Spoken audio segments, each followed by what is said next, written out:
Welcome to Channel Changer. Today we're going to be talking about perhaps one of the greatest TV shows of all time, the anime cult classic Cowboy Bebop.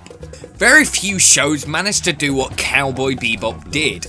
In 26 episodes, they managed to make you grow attached to the characters, get engrossed in the stories, and find yourself immersed in the incredibly realistic dystopian world that the show is set in. It's funny, dramatic, and incredibly exciting. It has received worldwide acclaim and is considered by many to not only be one of, if not the greatest animes of all time, but also one of the greatest TV shows of all time, period.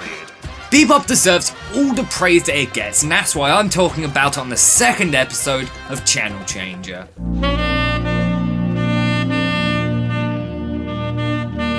Cowboy Bebop is set in a dystopian future. In this future, meteors crashed into the earth, destroying most of it. The show is set long after society has been rebuilt. Here we have a perfect balance of dirty slums and futuristic cities. In this universe, the police have become so useless that they get bounty hunters to essentially do their jobs. In fact, there's a TV show about all the criminals that have bounties over their heads. This brings us to the two main characters, Spike Spiegel and Jet Black.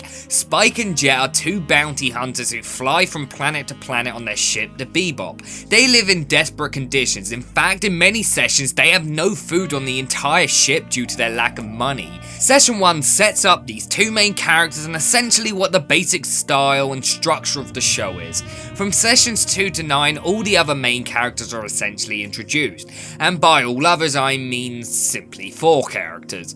The first one to be introduced is a Welsh corgi known as Ein. He is introduced in session 2 as a genetically engineered smart dog. He was engineered in an illegal laboratory. Jet basically keeps him after capturing the person who kidnapped him from the lab.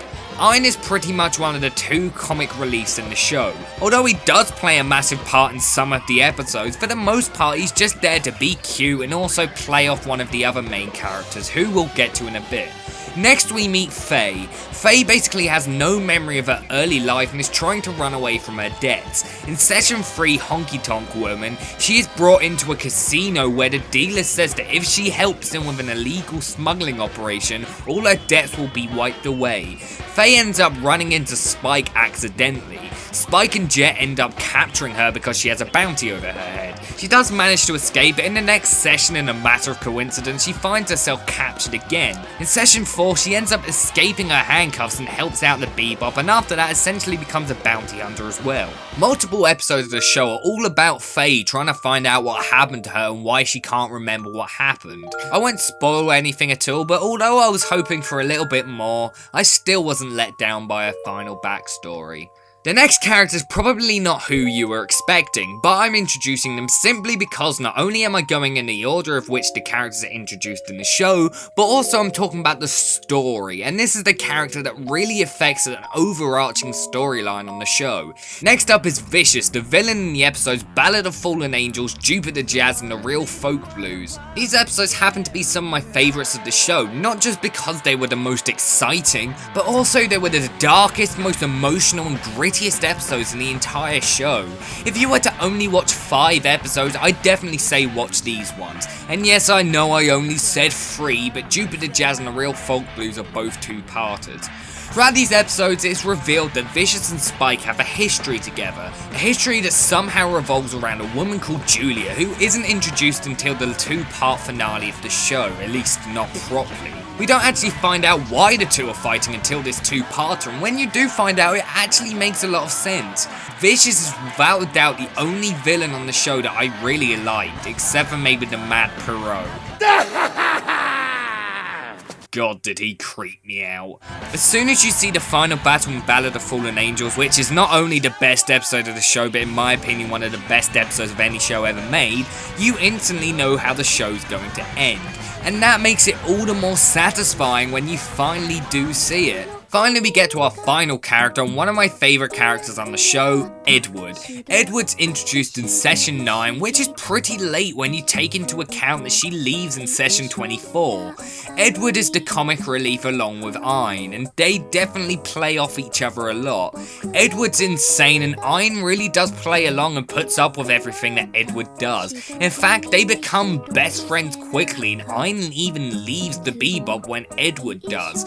This of course made me cry a lot. I even cried in the vlog I did at the exact same point I cried in the episode. Edward is a computer hacker who tracks the Bebop after finding out about a bunch of bounties that they did. She ends up of course making her way onto the ship. Edward probably has one of the most insane and weird backstories in anything I've ever seen, but it does really sum up the character. This is, in my opinion, genius. They could have easily pulled the, well, she's emotionally challenged, or given her a really emotional backstory, but no, it's confusing, strange, and really funny just like her. I know a lot of people who hate her, but I really like her insanity and free will. The majority of the show is about the Bebop crew going after bounties, but there are many other episodes that range from being incredibly story-driven episodes that affect the end of the show, to being straight up homages of different movie genres. One of the things you'll hear a lot of people say when they talk about this show is its influence from Western culture, and it's definitely true. Where the show really shines is when it shows the characters reacting to all these weird and different events. They act like it's something that happens every day, which again is something they could have done completely differently. One of my favourite sessions of the show is an episode called Mushroom Samba. One of the reasons I love this session is because it's the only episode that actually focuses almost entirely on Edward and Ein, but also I love this session because it's almost a straight up parody of blaxploitation movies. There's another session called Toys in the Attics, which is literally a complete homage to Alien. In fact, it captures the tone and atmosphere really well as adding tons of humour. Shinichiro Watanabe cites Star Wars and Quentin Tarantino movies to be among the many things that influenced him while making the show, and it definitely does show. In the series, there are also homages to crime noirs, kung fu movies, fairy tales slash folk tales, and of course the two big ones, westerns and sci-fi movies. In fact, the show is basically a sci-fi western, or a space western as they're also known. The show takes the ideas of similar space opera anime shows and westernizes it, but instead of taking out all the substance these original shows had, Cowboy Bebop literally keeps it all intact. Watanabe's wide range of influences are seen all over the place, from the reference to Desperado and the Pilot, DuckTales in Session 8, and of course all the episodes that are entirely based on movie plots. There is also a lot of references to music. In fact, nearly every title for each episode is named after a song or a genre. The most obvious is Session 14 Bohemian Rhapsody. But even episodes such as Hard Luck Woman and The Real Folk Blues are named after other songs, and in The Real Folk Blues case, an album. The movie does this as well. Cowboy Bebop the movie is known in a lot of countries as Knocking on Heaven's Door, which of course is a famous song by Bob Dylan.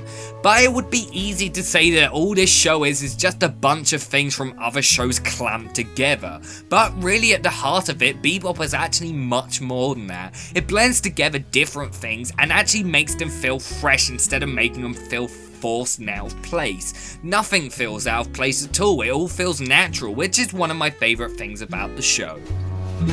Jet, do you know that there are 3 things that I particularly hate? Really? Kids, animals, and women with attitudes. Oh. So tell me, Jet, Why do we have all 3 of them neatly gathered in our ship? Ed loves Pyokos.